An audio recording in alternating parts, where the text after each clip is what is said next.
रात के अंधेरे में चारों ओर सिर्फ पानी ही पानी था। दूर दूर तक कोई किनारा नहीं दिख रहा था। सिया एक 20 साल की लड़की घबराई हुई नाव के एक कोने में बैठी थी। उसके कपड़े गीले थे, बाल बिखरे हुए थे और आंखों में डर साफ झलक रहा था। उसके पास सिर्फ एक चीज थी, ब्रूनो, उसका प्यारा कुत्ता, जो भीगी हुई हालत में उसके पास दुबका बैठा था। अब हम क्या करेंगे, ब्रूनो, सिया ने कांपती आवाज में कहा और अपने कुत्ते को सीने से लगा लिया। ब्रूनो ने भी अपनी मासूम आंखों से उसकी ओर देखा, जैसे उसे दिलासा दे रहा हो। सिया को याद आया कि वह इस नाव में कैसे आई। वह अपने परिवार के साथ एक क्रूज पर थी, जहां एक पार्टी हो रही थी। सब कुछ ठीक चल रहा था, लेकिन अचानक एक अजीब स्थिति बन गई।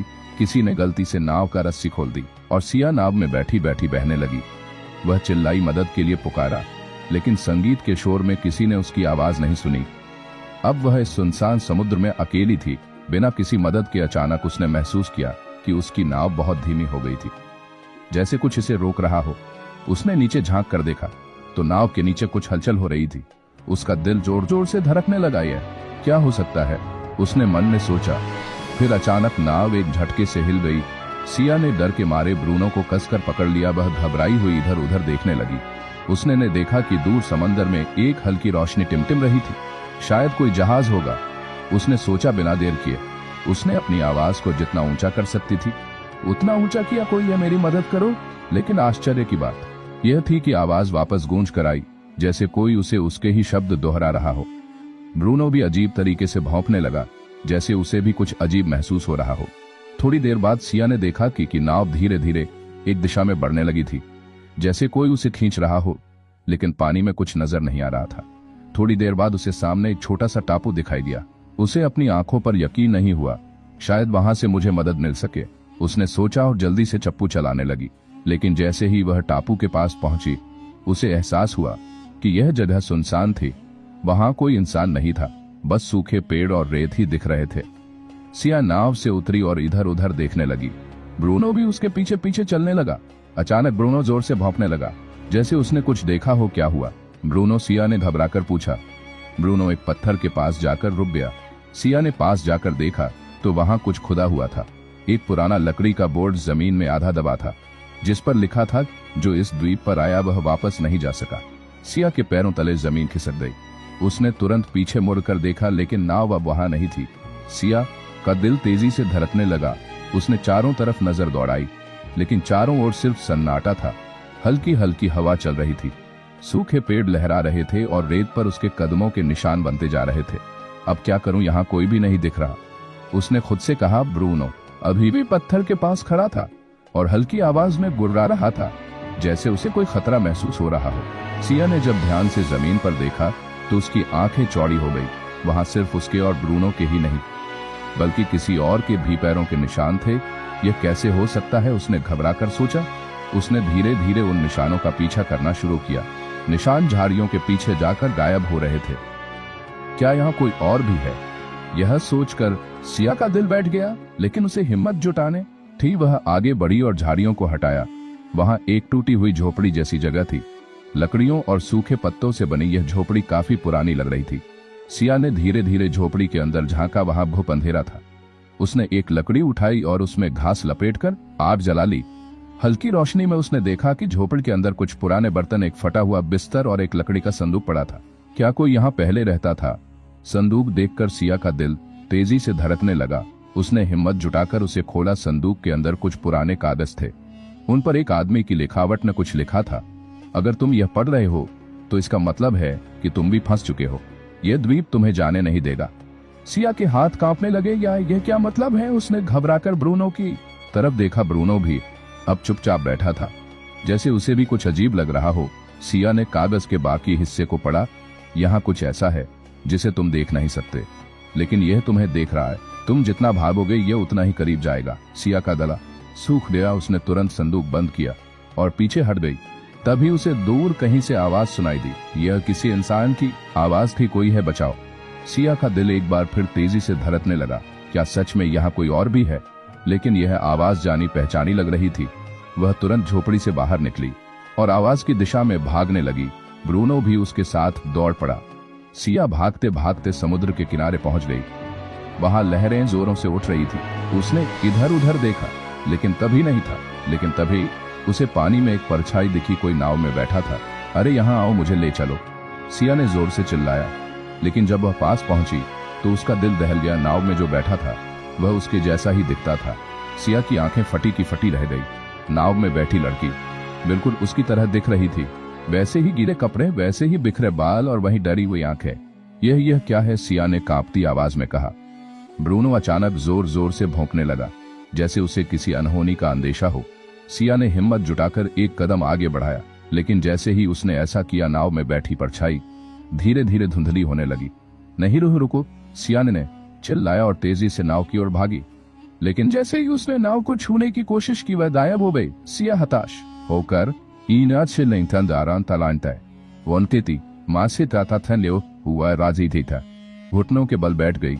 ये क्या हो रहा है मेरे साथ? तभी ब्रूनो ने अपने पंजों से रेत में कुछ खोदना शुरू किया। सिया ने ध्यान से देखा तो वहां कुछ दबा हुआ था, एक और कागज का टुकड़ा। उसने जल्दी से कागज उठाया और पढ़ने लगी। तुम सही रास्ते पर हो परछाई, तुम्हारी मदद नहीं कर सकती, लेकिन तुम्हें दिशा दिखा सकती है। जिस जगह से वह गायब हुई वहीं से तुम्हें जवाब मिलेगा। सिया ने तुरंत उस जगह को ध्यान से देखा जहां नाव गायब हुई थी। वहां पानी थोड़ा शांत था और हल्की रोशनी जैसी चमक रही थी। शायद वहां कुछ है। सिया ने गहरी सांस ली और पानी में उतरने का फैसला किया। ब्रूनो बेचैनी से भौंकने लगा, लेकिन सिया ने उसे शांत कराया। मैं जल्दी वापस आऊंगी ब्रूनो, बस मेरा इंतजार करना। वह धीरे धीरे पानी में उतरी। जैसे ही उस जगह को छुआ, अचानक उसे ऐसा महसूस हुआ कि कोई उसे खींच रहा हो। वह डर के मारे चिल्लाने लगी, लेकिन अगले ही पल वह खुद को एक अजीब जगह पर पाती है, समंदर के अंदर, लेकिन बिना पानी के। सिया ने चारों ओर देखा। वह एक अजीब गुफा में थी जिसकी दीवारें चमक रही थी। हवा में हल्की सी किसी के चलने की हल्की हल्की आवाज आ रही थी। कोई है? सिया ने धीरे से पूछा। अचानक एक बूढ़ा आदमी सामने आया। उसकी सफेद दाढ़ी थी और वह एक पुरानी पोशाक पहने हुए था। तुम्हें यहाँ नहीं आना चाहिए था, बच्ची, बूढ़े आदमी ने कहा। कौन हो आप और मैं यहाँ कैसे आई? बूढ़े आदमी ने गहरी सांस ली और कहा, यह द्वीप तुम्हें फंसा सकता है, लेकिन अगर तुम चाहो तो इससे बाहर निकल भी सकती हो, पर उसके लिए तुम्हें एक कठिन परीक्षा देनी होगी। सिया के रोंगटे खड़े हो गए। क्या कैसी परीक्षा? बूढ़े आदमी ने उसकी तरफ देखा और कहा, तुम्हें यह तय करना होगा कि तुम बचना चाहती हो या इस द्वीप का हिस्सा बनना चाहती हो। सिया के दिमाग में हजारों सवाल घूम रहे थे। इस द्वीप हिस्सा बनना मतलब? बूढ़े आदमी ने गहरी सांस ली और कहा, यह द्वीप सिर्फ उन्हीं को छोड़ता है जो इसकी सच्चाई को समझ लेते हैं। जो डर जाते हैं वे हमेशा के लिए यहीं रह जाते हैं। सिया की सांसें तेज हो गई। मैं यहाँ नहीं रहना चाहती, मुझे अपने घर जाना है। बूढ़ा आदमी हल्की मुस्कान के साथ बोला, तो तुम्हें 3 सवालों के जवाब देने होंगे। अगर तुम सही जवाब दे पाई तो द्वीप तुम्हें जाने देगा, लेकिन अगर तुम गलत जवाब दी तो। उसने वाक्य अधूरा छोड़ दिया, लेकिन सिया समझ गई कि दांव कितना बड़ा था। मैं तैयार हूँ, उसने हिम्मत जुटाकर कहा। बूढ़ा आदमी आगे बढ़ा और एक दीवार की तरफ इशारा किया। वहां एक पुरानी सील लगी हुई थी जिस पर कुछ लिखा था, अगर तुम्हारे पास एक नाव, एक चप्पू और एक दिशा है, लेकिन हवा तुम्हारे खिलाफ है, तो क्या तुम किनारे तक पहुंच सकते हो? सिया ने कुछ पल सोचा, फिर जवाब दिया, हाँ, अगर मैं हिम्मत और धैर्य से चप्पू चलाती रहूं तो धीरे धीरे किनारे तक पहुंच सकती हूँ। बूढ़े आदमी ने मुस्कुराकर सिर हिला दिया। सही जवाब। बूढ़े आदमी ने दूसरी दीवार की तरफ इशारा किया। वहां एक और पहेली लिखी थी, अगर तुम्हारे पास सिर्फ एक मौका हो और तुम नहीं जानती कि वह सही है या गलत, तो क्या तुम आगे बढ़ोगी? सिया ने गहरी सांस ली और सोचा, अगर मैं वहीं रुक गई तो मैं कभी नहीं जान पाऊंगी कि मौका सही या गलत, इसलिए मुझे आगे बढ़ना ही होगा। बूढ़े आदमी ने सिर हिलाया। सही जवाब। बूढ़ा आदमी अब गंभीर हो गया। उसने तीसरी दीवार की तरफ इशारा किया।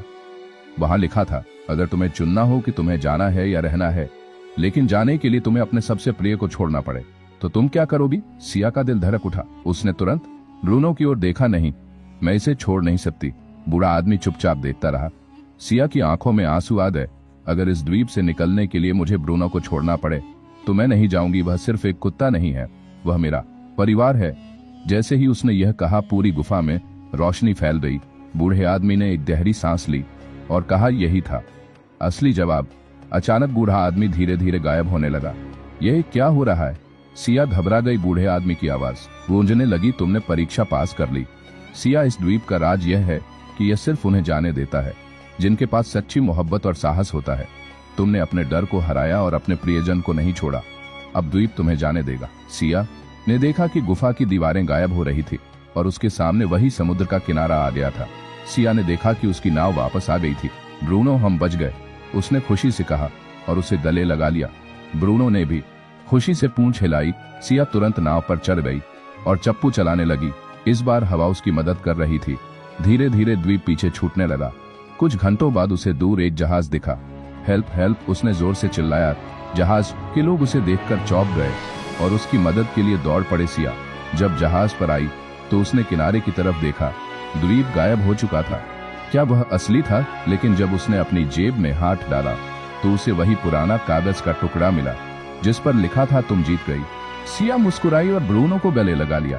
अब वह जानती थी कि सच्ची हिम्मत और प्यार से कोई भी मुश्किल पार की जा सकती है। दोस्तों, अगर आपको ये कहानी पसंद आई हो तो लाइक जरूर करें और कमेंट करके बताएं कि आपको सबसे ज्यादा कौन सा मोड़ दिलचस्प लगा। ऐसी ही और कहानियों के लिए हमारे चैनल को सब्सक्राइब करना ना भूलें। धन्यवाद।